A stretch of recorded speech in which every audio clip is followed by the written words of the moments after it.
하나님의 이름에는 실체가 있다라는 제목으로 말씀의 은혜를 함께 나누고자 합니다. 우리가 신앙생활을 하면서 하나님을 인격적으로 만나게 되었을 때 저마다 하나님께서 주신 기쁨과 감격이 있습니다.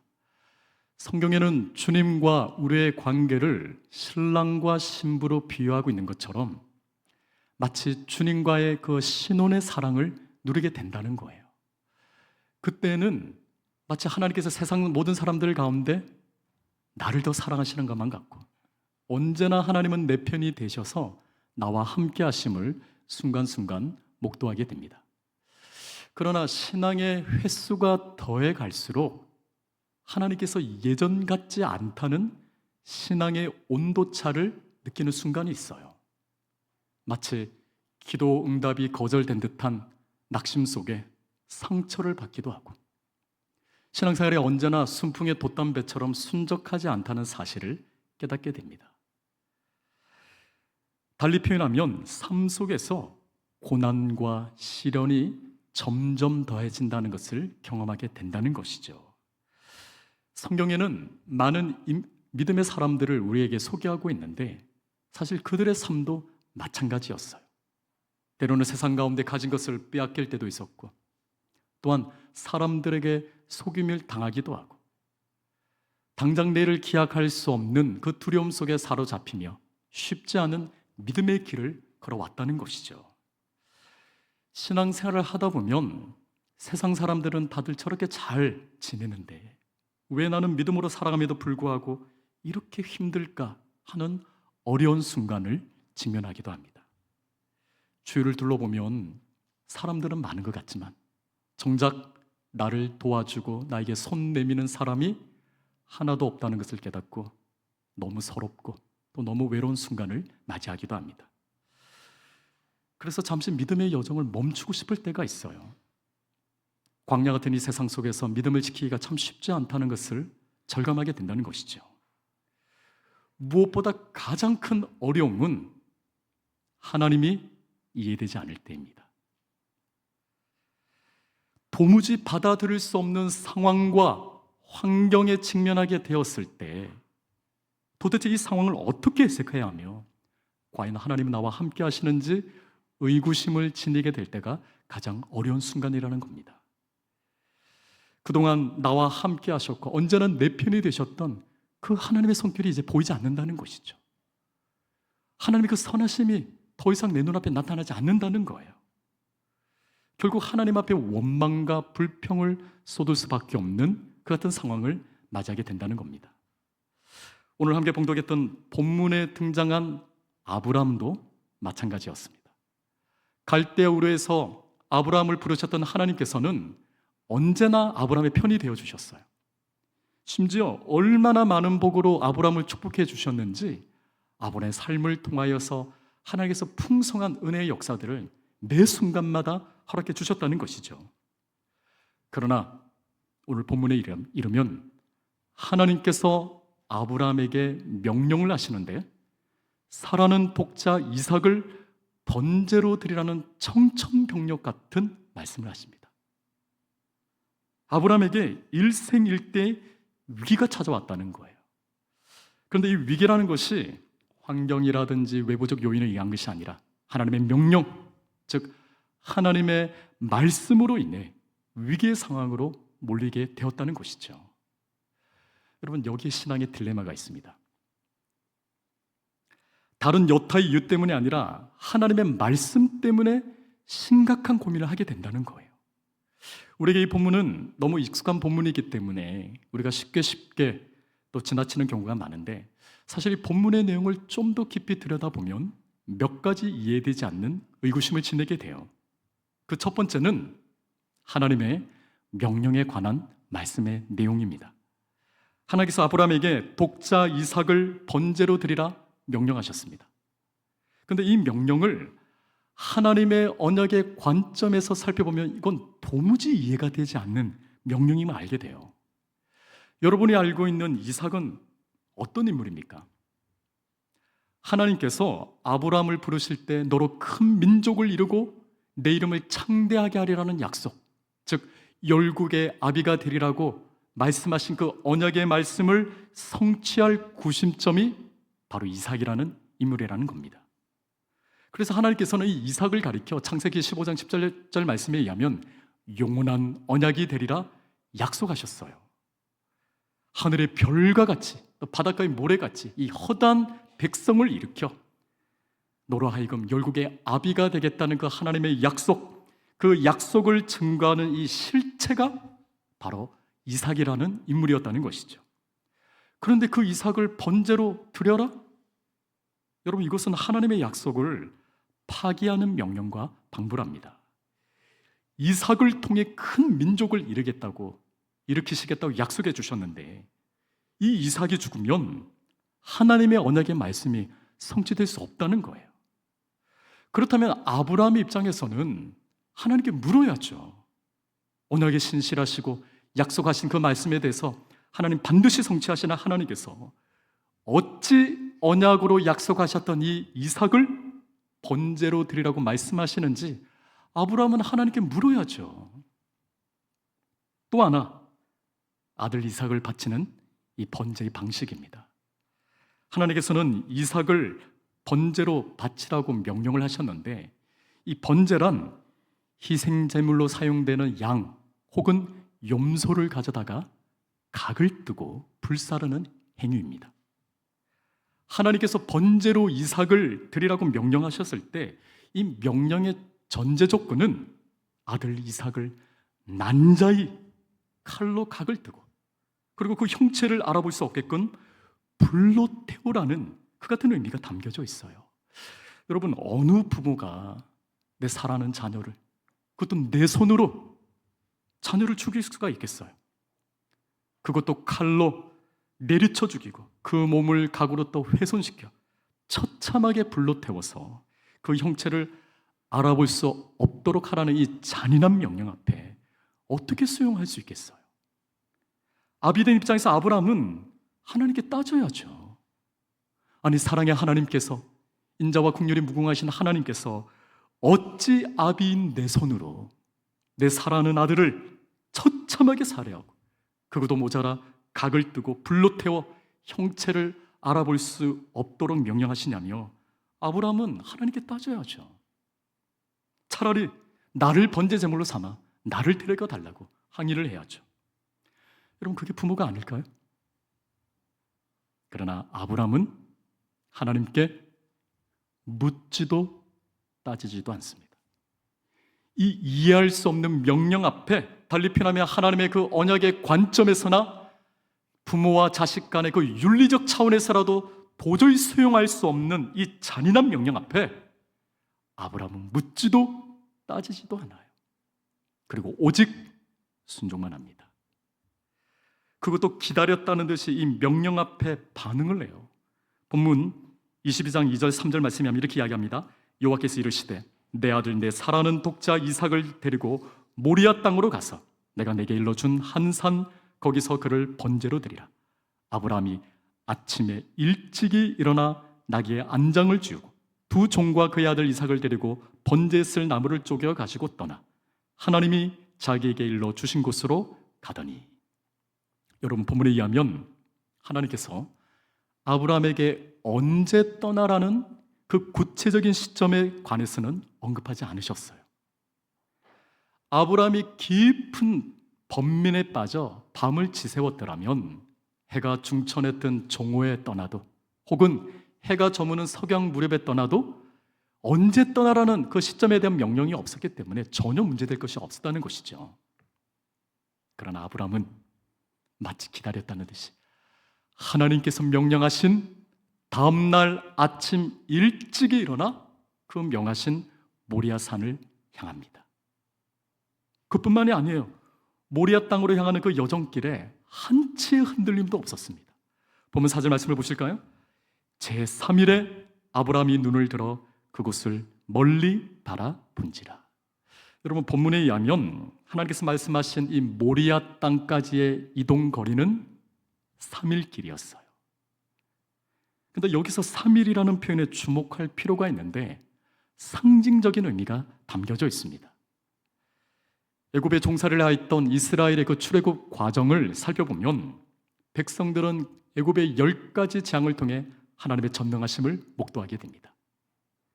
그리고 이후에 거대한 그 홍해 바다가 열리는 그 기적 사건을 통해서 백성들은 하나님 앞에 그 감격과 흥분의 도가니에 사로잡히게 되는데, 그때 올려드렸던 찬양이 출애굽기 15장에 소개되어 있는 모세의 노래와 미리암의 노래입니다.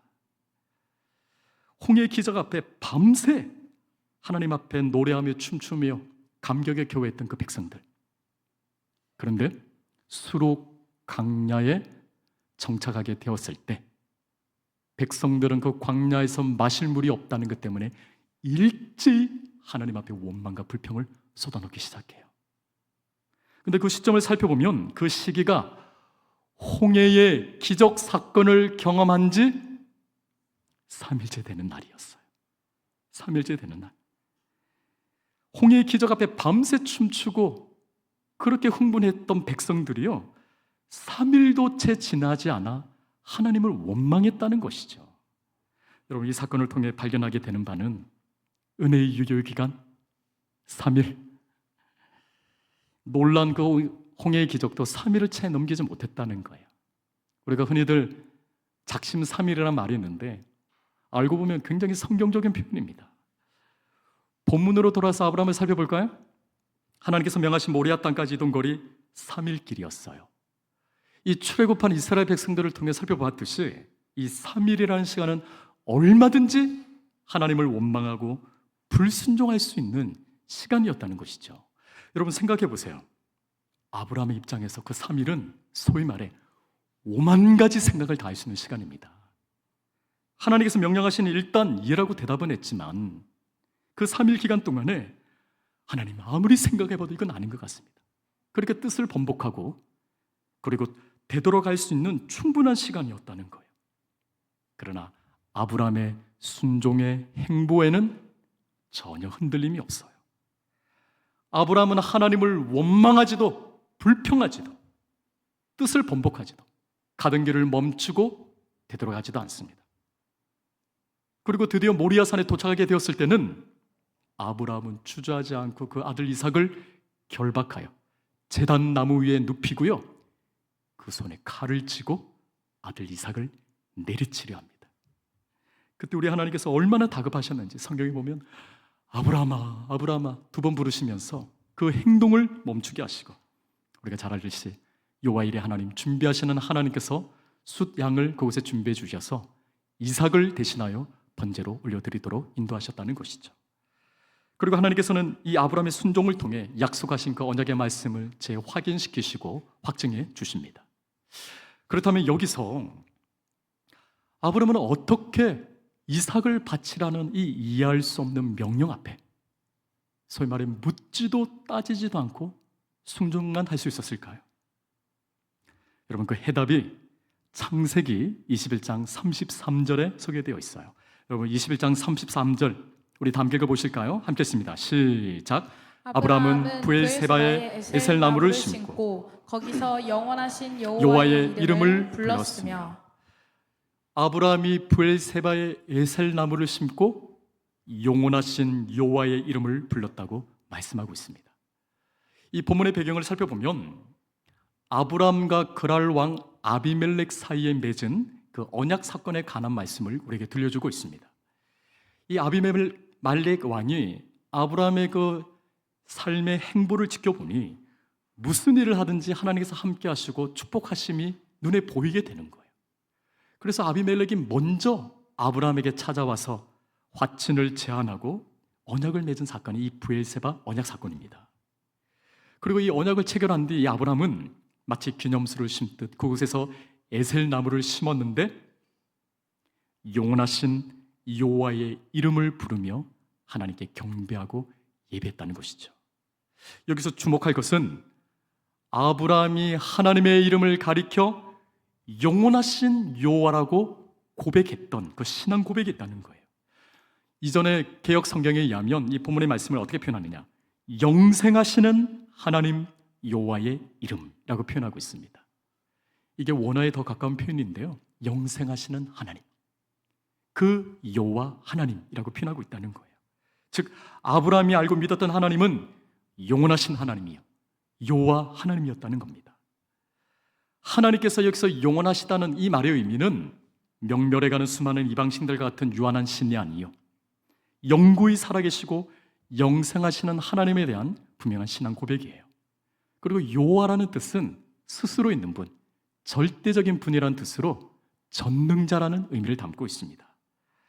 아브라함은 이 가나안 블레셋 땅에서 당시에 막강한 세력을 지니고 있었던 이 아비멜렉 왕, 그랄 왕이 찾아와서 먼저 화친을 제의하면서 네가 무슨 일을 하든지 하나님이 너와 함께 계시도다는 이 아비멜렉의 고백 앞에 나를 부르셨던 그 하나님께서 지난 30-40년 동안 어디를 가든지 무슨 일을 하든지 함께 하셨던 그 시간들을 마치 파노라마처럼 회상하며 그 하나님은 영원하신 하나님이시요 또한 전능자 여호와 하나님이심을 이 아비멜렉과의 언약 사건을 통해 확실히 고백하게 되었다는 것이죠. 그리고 이 사건 후에 본문에 이렇게 이야기합니다. 22장 1절 말씀은 다음과 같이 이야기합니다. 그 일 후에 하나님이 아브라함을 시험하시려고 그를 부르시되 아브라함아 하시니 그가 이르되 내가 여기 있나이다. 아멘. 여기서 그 일 후란 아브라함이 영원하신 여호와의 이름을 부른 그 일 후를 가리키는 표현이에요. 즉 하나님께서는 영원하신 여호와의 이름을 불렀던 그 아브라함의 믿음을 시험하시기 위해 아브라함을 부르시는데 그 시험이 바로 저와 여러분이 잘 알고 있는 이삭을 번제로 드리라는 명령이었다는 것이죠. 그런데 아브라함은 정말 자신이 고백했던 대로 그 하나님을 영원하신 하나님이요 전능하신 하나님을 믿고 이 이해할 수 없는 하나님의 명령 앞에 소위 말해 묻지도 따지지도 않고 오직 순종만 합니다. 신학에 이르면 히브리서 기자는 이 아들을 번제로 드린 아브라함의 믿음에 대해서 다음같이 해석합니다. 히브리서 12장 19절 상반절 말씀 제가 대신 읽습니다. 그가 하나님이 능히 이삭을 죽은 자 가운데서 다시 살리실 줄로 생각한지라. 아멘. 아브라함은 하나님께서 독자 이삭을 데려가신다면 죽은 자 가운데서 다시 살리실 영원하시고 전능하신 하나님을 믿었다는 거예요. 하나님은 영원하시고 영생하신 하나님이에요. 전능하신 하나님이시기 때문에 이삭을 번제로 데려가신다면 이 아이를 다시 살려서라도 반드시 언약을 성취하실 전능하신 신실하신 하나님으로 믿었다는 것이죠.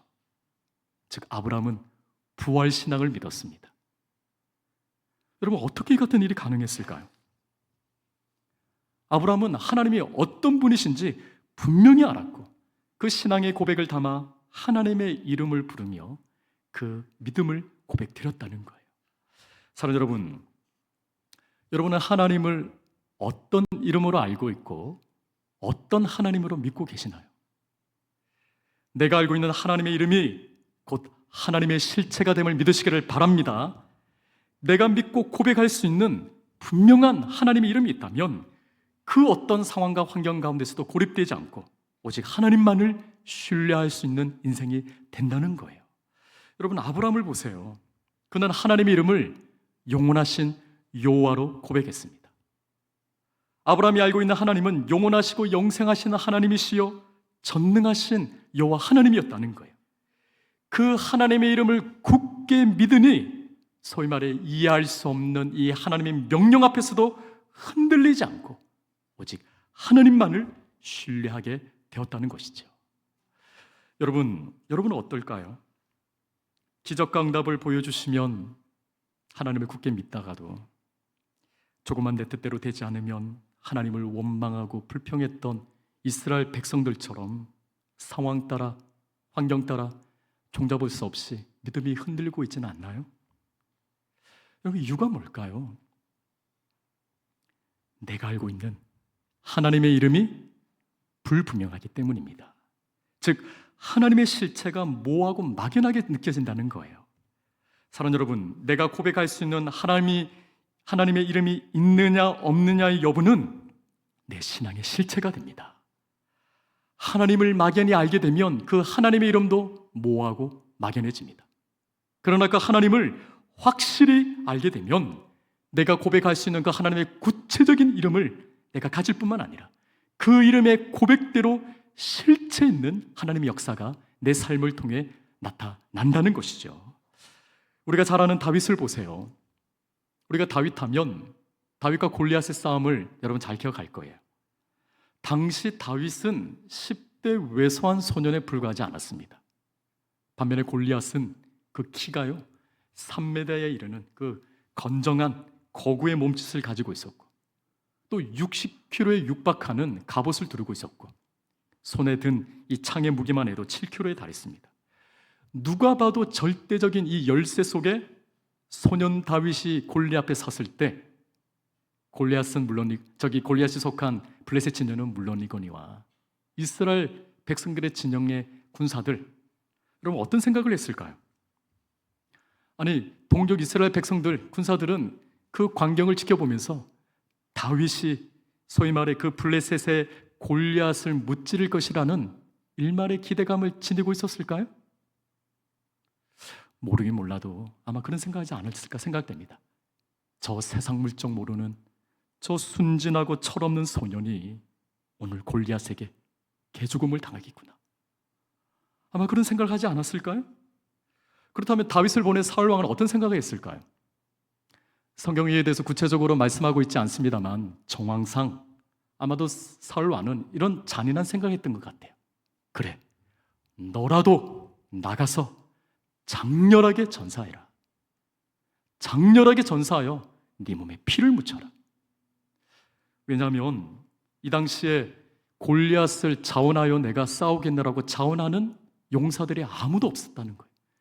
그 골리앗의 위세 앞에 기선 앞에 의기소침하여 백성들이 벌벌벌 떨고 있었다는 것이죠.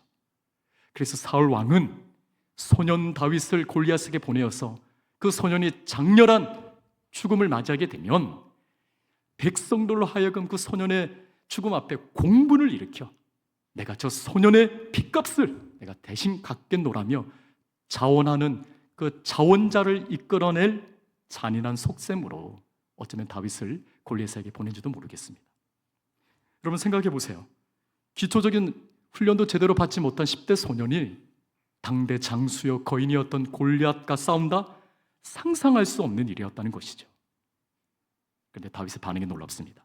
사무엘하 17장 45절에 의하면 다윗은 골리앗을 향해 다음같이 외칩니다. 우리 이 말씀 함께 했습니다. 시작. 다윗이 블레셋 사람에게 이르되 너는 칼과 창과 단창으로 내게 나아오거니와 나는 만군의 여호와의 이름 곧 내가 모욕하는 이스라엘 군대 하나님의 이름으로 내게 나아가노라. 아멘.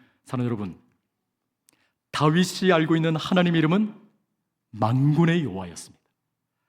하늘과 땅의 전 우주의 군대를 통치하시고 지휘하시는 만군의 여호와의 하나님으로 다윗은 믿었다는 거예요.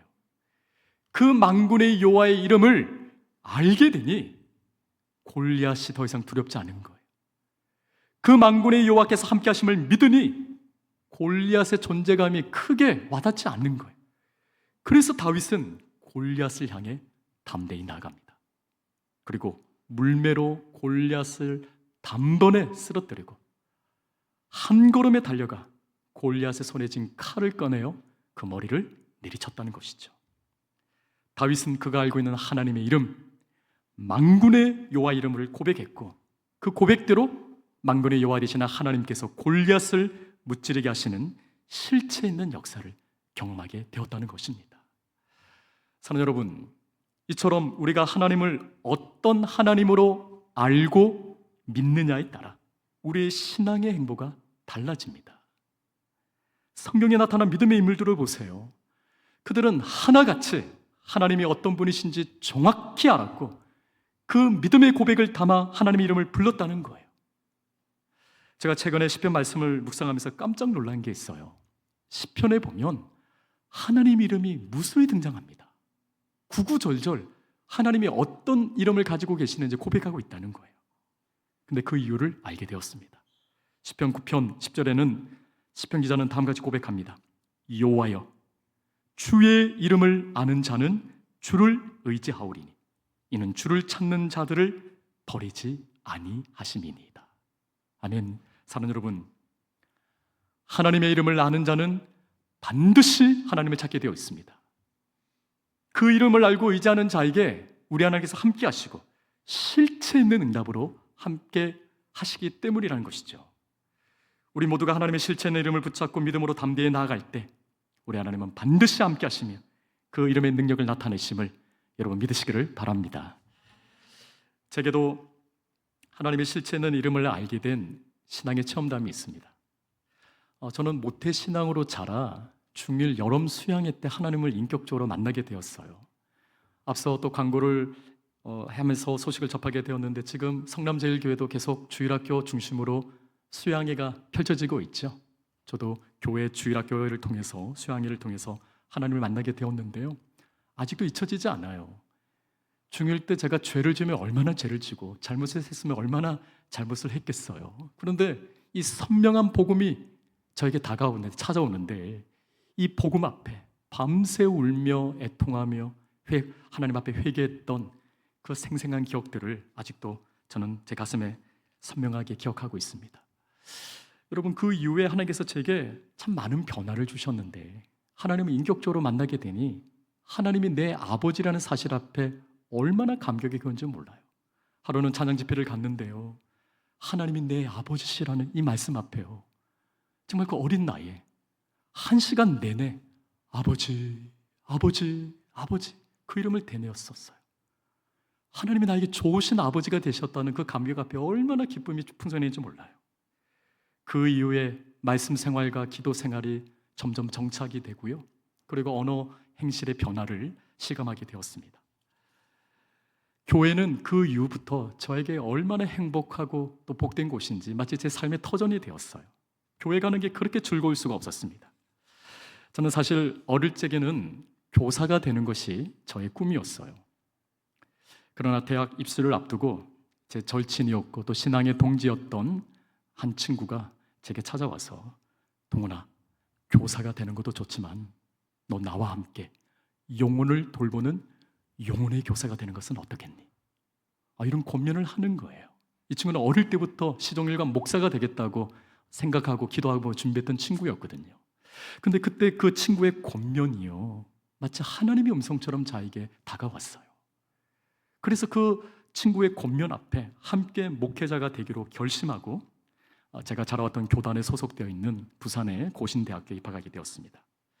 그러나 막상 대학에 들어가서 대학 생활을 하면서 신앙생활을 하게 되는데 좋은 순간도 있었지만 또 때로는 내 마음에 낙심이 너무 많은 거예요. 어떤 낙심이 있느냐?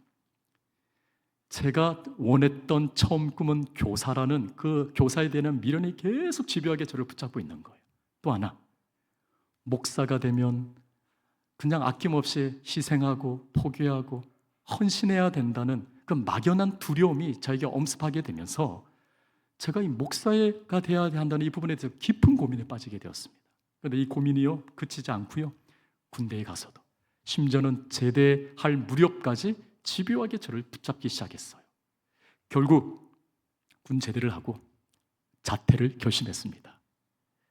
그리고 하나님께 매달려 기도하기를, 그때는 기도라기보다는 때를 쓴 거죠. 어떻게 하나님께 때를 쓰냐면, 하나님, 지난 내가 하나님 앞에 목회자가 되겠다고 소원했던 그 소원기도 잊어주세요. 저 목사가 철없이 목사가 되겠다고 한 것 같은데 저 얼마든지 내가 교회 장로님이든 평신도라도 내가 헌신할 수가 있으니 헌금 열심히 하고 내가 봉사할 테니 저 목사로는 세우지 말아주세요. 그러면서 하나님께 떼쓰기 시작했어요. 그리고 반항 아닌 반항을 일삼기 시작했습니다. 제가 시간상 다 말씀을 드릴 수 없지만 하나님께서요, 저에게 목회자로 부르심에 대한 부인할 수 없는 내적인 확신과 외적인 표징을 보여주시면서 제 속에 있는 그 고민들을요 단번에 다 거둬주시고요, 하나님 앞에 다시 목회자가 되기로 결단하게 되었습니다. 그리고 나서 그 이듬해 대학 복학을 신청하면서 더불어 이제 기숙사 신청을 하게 되었는데 당시가 99년도였습니다. 근데 전년도 98년도에 한국에 경제적 위기가 있었죠. IMF 사태가 발생하게 되었어요. 근데 이 98년도 IMF가 터지면서 경제적으로 어렵게 되는 학생들이 대거 기숙사로 몰리게 된 거예요.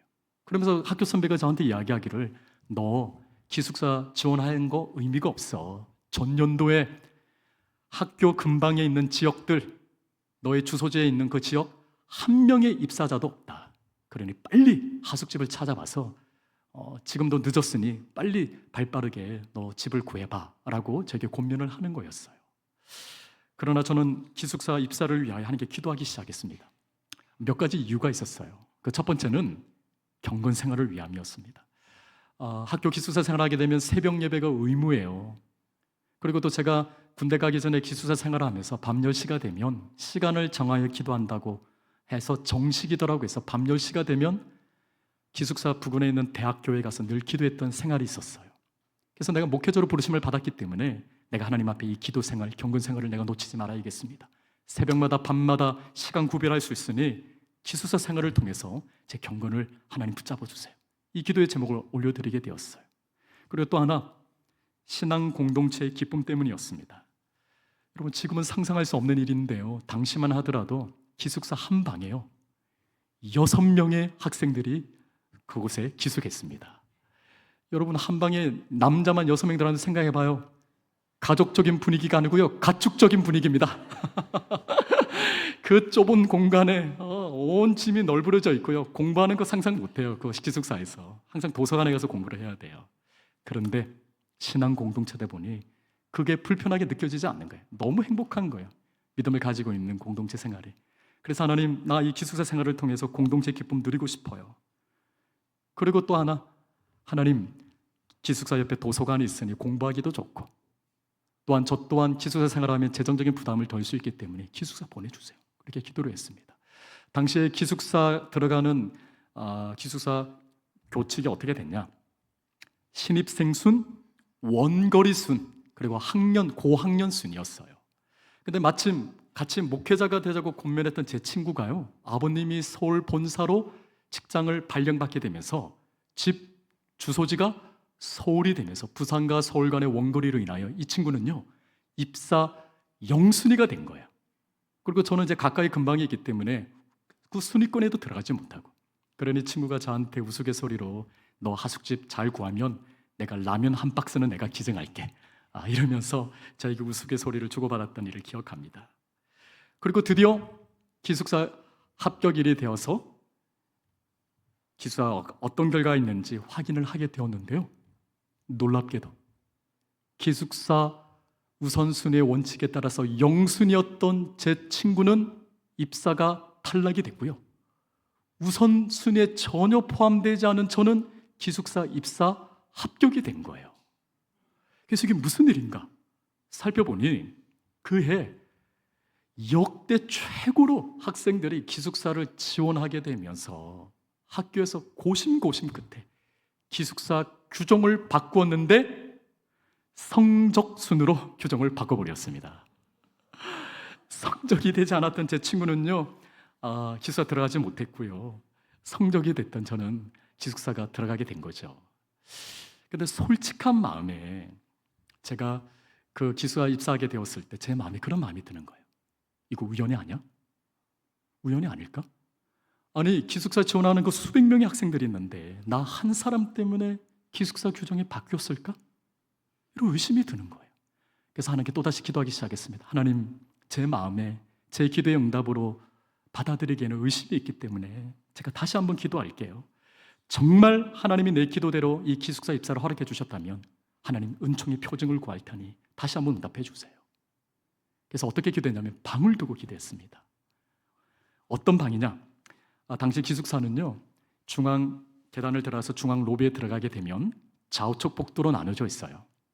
그리고 소위 말해 용도 앞바다가 보이는, 아름다운 용도 앞바다가 보이는 오션뷰가 있는 방이 있고요, 복도를 가운데 두고 숲속을 향한 방이 있어요. 당시에 저는 이 바다의 매력에 흠뻑 빠져 있는, 매료될 때였는데요, 하나님께 기도하기를, 하나님, 저 바다가 보이는 오션뷰 있는 방 주세요. 그것도 가까운데 좌측 복도의 방 말고 우측 복도, 숲속이 아니라 바다가 보이는 정중한 방을 주세요. 왜냐하면 그 중앙 로비에는 TV가 있었기 때문에 소음이 있었고요, 또 끝 호실에는 화장실과 또 샤워장이 있었기 때문에 부산했기 때문에 정중앙방, 정숙관, 소음으로부터 차단되는 그 방을 주세요 라고 기도를 했습니다. 그리고 드디어 입사일이 되어서 기숙사를 찾아가서 사무실을 방문을 했습니다. 들어가니 추천함을 보여주면서 당신이 뽑는 그 추첨 호실에 따라 방을 배정하겠다, 그렇게 안내를 해주는 거예요. 그래서 제가 추첨함의 종이를 꺼냈는데 그 종이를 확인하니 호실 번호가 307호였습니다. 근데 제 마음에 제가 기도했던 그 방이 아닐 것 같아요. 그래도 일단 기도했으니 손에 그 종이를 쥐고요, 좀 과장된 표현이 아니고요, 뒤도 돌아보지 않고 뛰어갔어요. 그리고 3층에 들어가자마자, 중앙 로비에 들어서자마자 좌측 복도가 아니라 우측 복도로, 숲속이 아니라 바다가 보이는 정중앙 방에 가서 우뚝 섰는데 호실 넘버를 확인하니 정확히 307호였어요. 제가 얼마나 기뻤는지 방문을 열고요, 할렐루야 하면서 들어갔어요. 그런데 그때 하나님께서 마치 저에게 이렇게 말씀하시는 것 같았습니다. 사랑하는 내 아들아, 내가 너의 기도 듣고 있다. 너 기도하는 것 멈추지 마. 이후에 어느 날 말씀을 묵상하면서 시편 57편 2절에서 다음과 같은 말씀을 발견했습니다. 내가 지존하신 하나님께 부르짖으며 곧 나를 위하여 모든 것을 이루시는 하나님께로다. 아멘. 제가 만나고 제가 알게 된 하나님의 이름은 나를 위하여 모든 것을 이루시는 하나님의 이름이었다는 거예요. 여러분, 저는 지금까지도 그에 박힌 기숙사 규정이 남들이 뭐라고 해도 제 기도의 응답으로 믿고 있습니다. 이 같은 하나님의 분명하신 응답의 실체를 경험하게 되면서 이후에 대학을 졸업하기까지, 또 유학생활과 신대원 생활에 이르기까지 나를 위하여 모든 것을 이루시는 하나님 앞에 엎드려 그 하나님을 찾고 구하게 되었다는 것이죠. 그리고 하나님께서는 그 이름대로 실체 있는 응답의 역사로 나를 선대하시며 인도해 주셨어요. 여러분, 참 여담입니다만 하나님께서 그동안 저에게 기도 응답하셨던 그 많은 간증들 하나하나 이야기하면 밤새워도 부족할 만큼 얼마나 하나님께서 구체적으로 응답해 주시는지 몰라요. 근데 그 하나님을 경험하게 되면서 발견하게 된 중요한 한 가지 사실이 있습니다. 처음에는 하나님의 응답 그 자체에 주목을 했는데 하나님 이름을 점점 더 묵상하게 되면서 때로는 응답과 무관하게 하나님의 하나님됨을 더 주목하게 되었다는 거예요. 달리 표현하면 아브라함처럼 이해되지 않는, 해석되지 않는 상황 가운데서도, 그것이 설령 고난과 시련이라 할지라도 하나님의 선하신 이름을 믿게 되니 더 이상 상황과 환경이 나를 지배하지 못하게 되리라는 것이죠. 내가 알고 깨달은 그 하나님의 이름 때문에 때로는 초라한 내 모습에, 부족한 내 환경과 상황에 얽매이지 않게 되었습니다. 내가 깨닫고 분명히 확신하는 하나님의 그 이름 때문에 때로는 내가 직면한 상황 역시 그렇게 위협적이거나 그렇게 압도적이지도 않게 보였다는 거예요. 궁극적으로 나를 위하여 모든 것을 이루실 그 하나님의 이름을 믿게 되니 당장의 환경과 상황은 열리지 않은 것 같지만 오직 하나님을 주목하고 하나님을 더 신뢰하게 되었다는 것이죠. 그리고 우리 하나님은 어김없이 그 이름의 약속대로 실체 있는 하나님의 역사로 응답해 주셨다는 겁니다. 사랑하는 여러분, 우리 가운데는 도무지 이해되지 않고 또 해석되지 않은 상황 속에 직면한 성도들이 계실 수가 있어요. 믿음으로 살아감에도 불구하고 세상 가운데 가진 것을 빼앗기기도 하고 억울한 일을 당하기도 합니다. 하나님을 모르는 자들은 저렇게 다들 잘 살아가는데 믿음으로 살아가는 나는 왜 하루하루가 이렇게도 힘든지 크게 낙심하기도 합니다. 그래서 잠시 믿음의 여정을 멈추고 싶을 때도 있다는 것이죠. 그러나 사랑하는 여러분, 여러분의 지나온 시간들을 돌이켜보세요. 당시에는 말하지 못하고 끙끙거리고 고민하고 갈등했는데 그 시간들을 지나고 보니 요아일에 하나님 준비하시는 그 하나님의 손길, 여러분 경험하게 되지 않던가요? 당시에는 고난과 시련이 너무 커서 눈물밖에 나오지 않고 하나님을 원망받게 할 수밖에 없었는데 알고 보니 그 연단을 통하여 나를 빚어주시고 또 나를 이끄시고 세계를 여시는 하나님의 선을 발견하게 되지 않던가요? 하나님의 하나님 되심을 깨달아 알게 되더라는 것이죠. 세상은 자꾸만 너희는 버림받은 자녀라고 비난하며 네 하나님이 어디 있느냐 손가락질 한다 할지라도 여러분의 눈과 귀를 오직 하나님만을 주목할 수 있기를 바랍니다. 우리가 이 땅에서 이 세상을 디디며 살기 때문에 때로는 베드로처럼 의심할 때도 있고 도마처럼 또 하나님 앞에 외면하는, 모른다 외면하는 그 같은 순간순간이 있을지라도 실체 있는 하나님의 그 분명하신 이름을 붙잡고 나가게 된다면 여러분 반드시 때가 이르면 하나님의 이름대로 역사하시고 응답하심을 확실히 믿으시기를 바랍니다. 아브라함의 부르심을 살펴보면 아브라함은 우리와 똑같은 성정을 지니고 있는 사람이었어요. 실수도 많았고요, 믿음이 연약한 사람이었어요. 그러나 아브라함이 그 부족한 믿음에도 불구하고 먼저 나를 찾아와 주시고 나를 만나 주시고 나와 함께 하신 그 하나님을 깨닫고 궁극적으로 하나님의 실체 있는 이름을 알게 되니 이삭을 번제로 드리라는 이 이해할 수 없는 명령 앞에서도 하나님의 약속의 말씀을 의심하지 않게 되더라는 것이죠. 사랑하는 여러분, 여러분들도 아브라함처럼 실체 있는 하나님의 이름을 붙들 수 있기를 바랍니다. 성경에서 소개하고 있는 것처럼 함께 하시는 임마누엘의 하나님, 치료하시는 라파의 하나님, 우리에게 궁극적인 승리를 허락하실 요한 니시의 이름처럼 고백하는 그 하나님의 이름대로 우리 하나님의 역사하시고 응답의 실체를 허락해 주심을 믿으시기를 바랍니다. 내가 고백하는 그 하나님 이름이 곧 응답의 실체가 됨을 믿고 이 하루의 삶 가운데 이 한 주간의 삶 속에 하나님의 존귀하신 이름을 찾아가는 은혜가 있기를 주의 이름으로 축복합니다. 이 시간 우리 다 함께 주님 앞에 찬송을 올려드리고자 하는데요, 여러분 성경 말씀에 의하면 누구든지 주의 이름을 부르는 자는 구원을 받으리라 말씀하고 계십니다. 여러분 예수님의 이름의 뜻은 구원자라는 뜻을 가지고 있어요. 그래서 주의 이름 예수님을 부르는 자는 구원을 얻는 겁니다. 여기서 말하는 구원은 영혼의 구원뿐만 아니라 우리의 삶 속에서 언제든 어려운 위기의 상황 속에서라도 하나님을 찾고 구할 때 마치 우리의 하나님은 빛보다 더 빨리 찾아와 우리와 함께 하시겠다는 약속 있는 말씀입니다. 이 시간 우리 다 함께 일어나셔서 믿음의 고백을 담아 구원자 되신 그 주님의 이름을 찬송하며 나가도록 하겠습니다.